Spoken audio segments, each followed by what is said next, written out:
নমস্কার সবাইকে। আজকে আমি আবার একটা নতুন ইজি রেসিপি নিয়ে চলে এসেছি, যেটা আপনি ঘরে খুব তাড়াতাড়ি সহজেই বানিয়ে ফেলতে পারবেন। সেটা হলো কালাকাঁদের রেসিপি। কালাকাঁদ বানানোর জন্য যেই জিনিসগুলো প্রয়োজন সেগুলো পরিমাণের সাথে ডেসক্রিপশানে আমি দিয়ে দিয়েছি, ওখান থেকে আপনারা চেক আউট করে নেবেন। এখানে আমি নিয়ে নিয়েছি 1 লিটার দুধটাকে আমি ভালো করে ফুটিয়ে জাল দিয়ে নেব। ভালো করে ফুটিয়ে জাল দেওয়া হয়ে গেলে এটা থেকে আমি ছানা বানাবো। যে কোনো পুজো পার্বণে বা বাড়িতে কোনো গেস্ট আসলে এটা আপনারা সহজেই বাড়িতে বানিয়ে ফেলতে পারবেন। এটা বানাতে বেশি সময় লাগে না, কিন্তু এটা খেতে ভীষণই সুস্বাদু হয়, একদম পুরোপুরি দোকানের মতনই খেতে হয়। এছাড়া এটা আপনারা নিজের বাড়িতে বানিয়ে নিজেরাও খেতে পারেন। আসুন তাহলে আপনাদের সাথে শেয়ার করি কালাকাঁদের রেসিপিটা। প্রথমে গ্যাসের ফ্লেমটাকে হাই করে দুধটাকে খুব ভালো করে ফুটিয়ে নিতে হবে।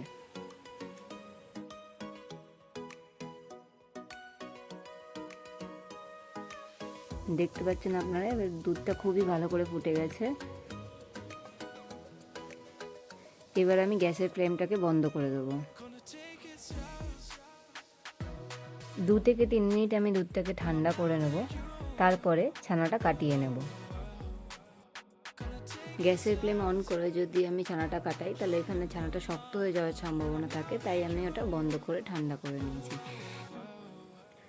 এবার আমি অল্প করে ভিনিগার দিচ্ছি আর দুধটাকে নাড়তে থাকছি। এইভাবেই দুধটাকে নাড়তে নাড়তে ছানাটা কেটে রেডি হয়ে যাবে।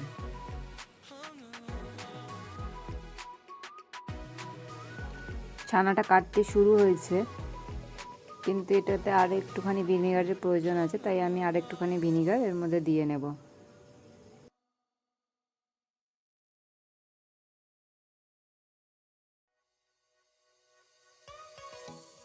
এই যে দেখুন, এবার পুরো পরিষ্কার ছানা কেটে রেডি হয়ে গেছে। কি সুন্দর ছানা থেকে জলটা বেরিয়ে আসছে।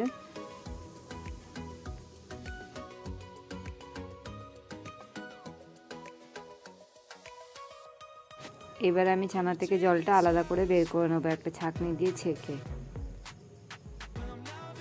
এই যে দেখতে পাচ্ছেন, আমি একটা ছাঁকনি নিয়ে নিয়েছি। এবার এর মধ্যে ছানাটাকে আস্তে আস্তে ঢেলে নেব। ছানা থেকে এই জলটা পুরোপুরিভাবে বেরিয়ে গেলে আমি এটাকে ঠান্ডা করে একটা পাত্রে আলাদা করে নেব। যেহেতু আমি ছানাটা ভিনিগার দিয়ে কাটিয়েছিলাম, সেহেতু আমি ছানাটা আলাদা একটা বাটিতে নিয়ে পরিষ্কার করে জল দিয়ে ধুয়ে নিয়েছি। এবার আমি আবার 1/2 কিলো মতন দুধ একটা পাত্রে নিয়ে ফুটিয়ে নিচ্ছি। এবার দুধটা একদম ফুটে গেলে অন্য একটা ছোট বাটিতে আমি একটু আলাদা করে দুধ তুলে নেব। নিয়ে সেটার মধ্যে একটু পাউডার দুধ মিশিয়ে নেব।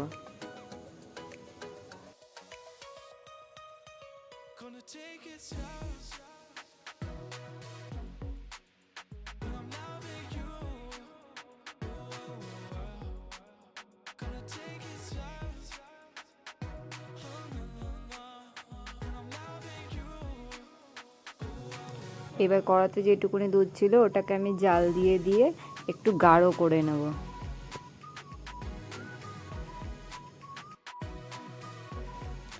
দুধটা একটু ঘন ঘন হয়ে গেছে, তার মধ্যে আমি ছানাগুলো যে ধুয়ে রেখেছিলাম সেটা আমি দিয়ে দিয়েছি।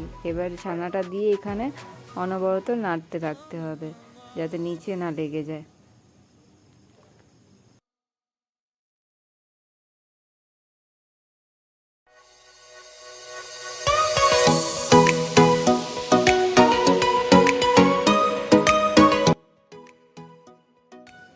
বেশ কিছুক্ষণ নাড়াচাড়া করে একদম মাখা মাখা হয়ে গেলে আমি এটাকে নামিয়ে নেব।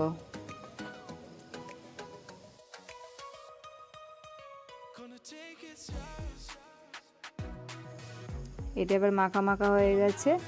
এবার এটার মধ্যে আমি একটু চিনি দিয়ে পাক দিয়ে নেব।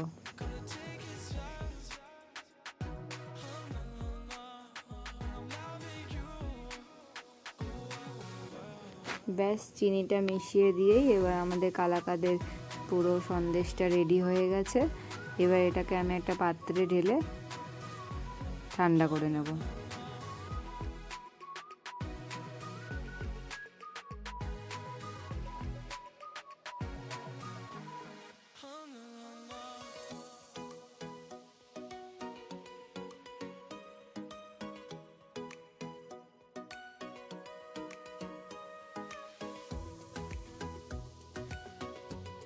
এবার আমি এখানে একটা ছোট থালা নিয়ে নিয়েছি, এটার মধ্যে আমি একটু ঘি মাখিয়ে নিয়েছি।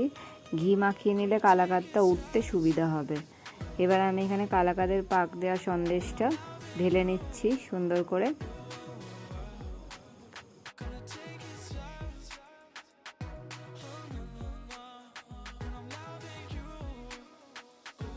পুরো সন্দেশটা আমি থালার মধ্যে ঢেলে নিয়েছি। এবার এটাকে আমি চাপ দিয়ে দিয়ে বসিয়ে নেব থালার মধ্যে।